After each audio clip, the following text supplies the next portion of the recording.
la nobleza de Pasto acudió a las armas. El propio gobernador don Tomás de Santa Cruz envió a sus hijos, el capitán Tomás Miguel y el subteniente Francisco Javier. Sus yernos el capitán Miguel Nieto Polo, y el teniente Juan María de la Villota y su sobrino José María Delgado y Polo, también teniente.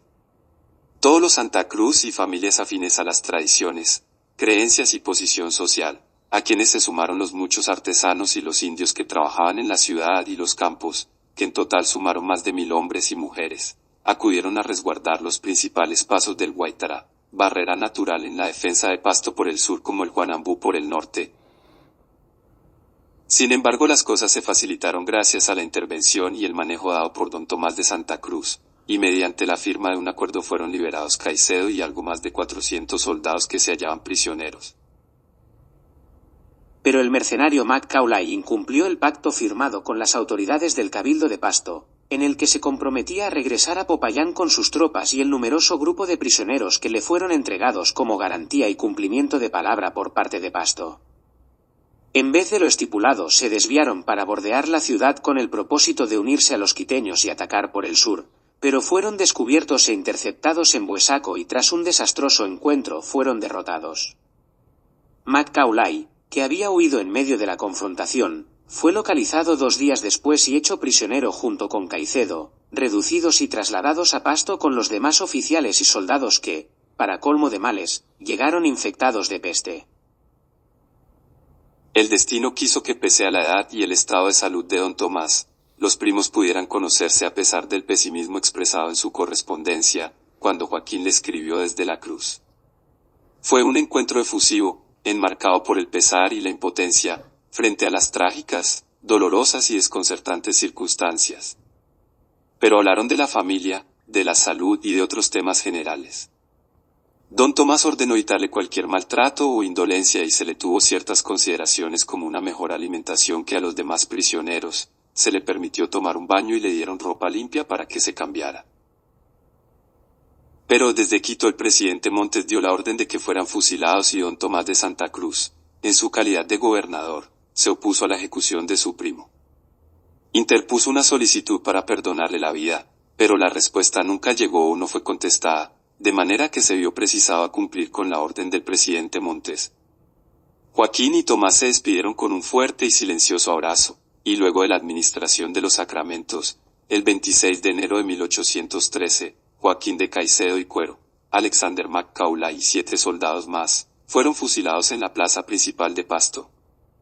Y más doloroso aún para Tomás de Santa Cruz, fue el hecho de que la ejecución del fusilamiento le correspondiera a la compañía de su hijo, el capitán Francisco Javier de Santa Cruz Villota.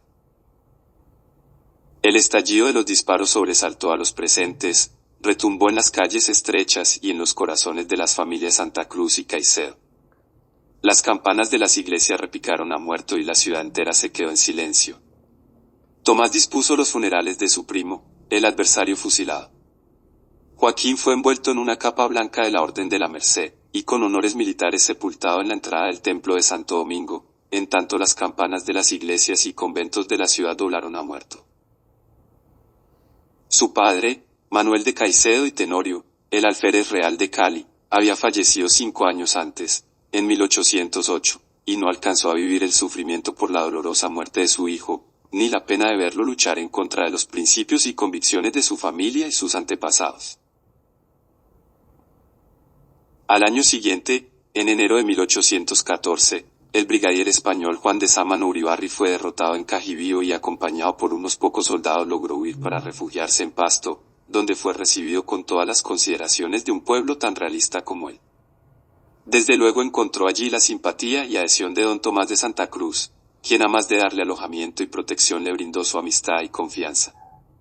De allí que, antes de salir para Quito, vendiera a don Tomás por mucho menos de lo que había costado, una esclava que en su momento dejaría como parte de su herencia a su hija Leonor. 3 años más tarde, Sámano sería nombrado virrey de la Nueva Granada. Y también se mostró Antonio Nariño, el traductor de los derechos humanos, con un manifiesto que envió al Cabildo de Pasto justificando la guerra a muerte impuesta por Bolívar y amenazando con tomar la misma medida en caso de hacerle resistencia en su marcha hacia el sur desde Popayán, y salió con sus tropas hacia Pasto. Entonces el Cabildo, en cabeza del alférez real y regidor del Cabildo, don Gabriel de Santa Cruz Caicedo, encargó al ingeniero español Atero la fortificación del paso del Guanambú, y respondió a Nariño: Usías quien viene a hacer la agresión más injusta. Hemos vivido satisfechos y contentos con nuestras leyes, gobiernos, usos y costumbres. Y por aceptación unánime, el Cabildo, con la bendición del obispo Jiménez de Enciso y el asentimiento de una población totalmente cristiana y creyente, prestó juramento a la Virgen de Mercedes como generala de los ejércitos de Pasto. El 10 de mayo, Nariño pudo, satisfecho, contemplar a Pasto desde el alto del Calvario. Se le dijo que la orden era no tomar prisioneros sino eliminarlos, y los habitantes de Pasto, sintiéndose perdidos, atacaron con todas sus fuerzas, con todos los hombres y mujeres que se hallaban en la ciudad, y los patriotas se dieron a la fuga. 4 días después, Nariño cayó prisionero de los pastusos en el sitio de Osohuayco. Nuevamente desde Quito, el presidente Montes ordenó que los prisioneros fueran fusilados, pero don Tomás de Santa Cruz no permitió el fusilamiento de Nariño y propuso un canje de prisioneros. Ya había tenido una amarga experiencia con la muerte de su primo Joaquín de Caicedo el año anterior. La autoridad de Tomás de Santa Cruz se interpuso ante la del español Melchor Aymerich y el presidente Montes, deseosos de juzgar a Nariño en un consejo de guerra del que se sabía que no saldría vivo, y propuso un canje de prisioneros con la advertencia de: juro por mi honor que mientras no se acepte el canje de presos, no caerá ni un solo cabello de la cabeza de Nariño. Así que el santafereño Nariño fue recluido en la casa de doña Elena Delgado Polo, sobrina de don Tomás, situada en la esquina noroccidental de la Plaza Mayor y diagonal a la iglesia matriz, resguardado por varios hombres que al principio le permitieron pasearse, aunque luego recibieron órdenes de cancelar el permiso. Fue desde uno de sus balcones que, sin esperanza de nada y ya sin nada que perder, se dirigió al pueblo, desafiante y ofreciendo su cabeza, lo cual le valió una relativa aceptación entre la población por aquella muestra de valor o desesperación. Poco tiempo después lo trasladaron a otra casa cercana y allí permaneció hasta junio del año siguiente, 1815, cuando partió prisionero, enviado a Quito para de allí salir a Guayaquil y luego a su destino, la temida Carraca de Cádiz. Don Tomás de Santa Cruz acompañó al prisionero, seguidos por una multitud de curiosos y chiquillos que salió a observar la caravana y continuó detrás hasta el pueblo de Bonuco, donde Nariño se despidió agradeciendo por la generosidad que habían tenido hacia él. Pero así como al árbol que da mejores frutos es al que más piedras le tiran, algún oscuro y oculto crítico de don Tomás lo acusó de pertenecer a la logia masónica y de estar aliado con Antonio Nariño, enemigo del pueblo pastuso, y más aún, de pertenecer a la misma secta herética y anticristiana que el invasor y devastador Bolívar, obsesivo acérrimo enemigo de Pasto, sus dirigentes y sus pobladores. Mas, ¿cómo habría sido posible que un hombre criado y educado bajo las normas del cristianismo puritano del siglo XVIII pudiera estar en oposición a las creencias aprendidas y defendidas con el cuerpo y el alma en la familia y en la sociedad? 2 años más tarde, en 1817, el Papa Benedicto XV decretaría la excomunión de todo aquel que ingresase a la masonería, por ser secreta, ocultista y hostil hacia el catolicismo. ¿Cómo podía un hombre de su época desafiar a la Santa Madre Iglesia Católica, apostólica y romana y ser indiferente a la terrible amenaza de la excomunión? La fantasía se expresa según una amplia gama de susceptibilidades y cada uno se exterioriza desde su propio parecer, desde su íntima penumbra o su claridad, abrazado por sus ángeles o sus monstruosos demonios. Por eso, tampoco faltó quien calumniara a doña Micaela de la Villota, esposa del alférez real, de serle recurrentemente infiel.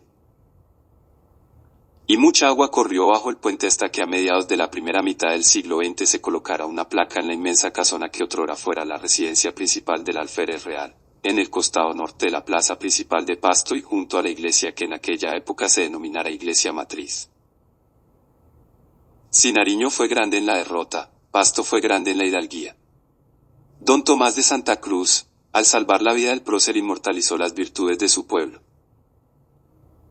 Habían transcurrido 35 años cuando, en 1815, otra frenética plaga de langostas llegó desde el sur y atravesó las provincias de los Pastos y del Cauca, ensañándose con la vegetación selvática del Valle del Patía, los sembrados de la provincia de los Pastos, de Popayán y otras más al norte.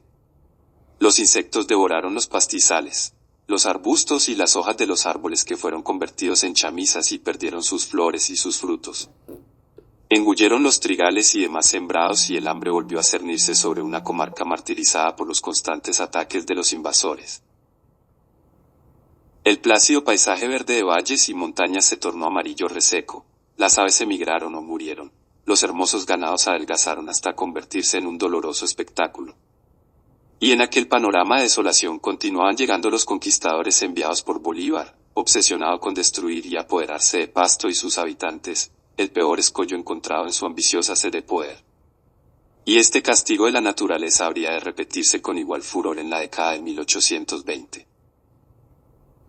El 2 de junio de 1816 se decretó en Santa Fe la libertad de los esclavos, cuya noticia llegó a Pasto 2 meses después. Muchos estuvieron de acuerdo, menos, por supuesto, aquellos partidarios de la esclavitud y que entre sus propiedades contaban con muchos o pocos esclavos. Exceptuando a Popayán, en el sur de la provincia y en los Pastos, los esclavos negros eran escasos pues no alcanzaban a sumar 400, sobre todo en la zona montañosa andina, donde difícilmente se adaptaban al inclemente clima frío, húmedo y lluvioso, y se encontraban aglomerados en las zonas mineras de Barbacoa y Escuandé, mientras que en las provincias de Cartagena, Popayán y Antioquia fluctúan entre los 4.000 y 6.000 en cada una.